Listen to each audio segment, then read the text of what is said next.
Good evening friends. দেখো আমি এখন যাচ্ছি একটু পুলিশ বাজারে। সবাই কী করছো? যাচ্ছি কারণ একটু ডক্টরের কাছে যাব, আর একটা আমার ফ্রেন্ডের ঘরে যাবো দেখা করতে। ফ্রেন্ডকে দেখা করে আসবো। ফ্রেন্ড চলে যাবে শিলচরে, নিজের বাড়ি আছে এখানে, বাড়িতে চলে যাবে, শিলং ছেড়ে দেবে। তার জন্য ভাবলাম ওকে একটু দেখে আসি। আমার ভীষণ আমাদেরকে মিস করবে, কালকে ফোন করেছিল।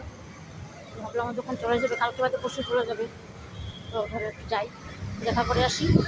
এক কাজে দুটা চলে যাবে। দেখো ঘরের সামনে আমার মেন রোড, এসে গেলাম।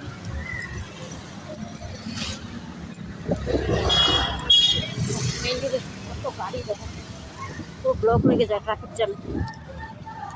কত সময় যে গিয়ে পৌঁছবো জানি না, পুরো ব্লক। দেখো লেফট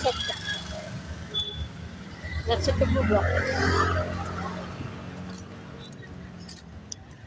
টাটা এখন।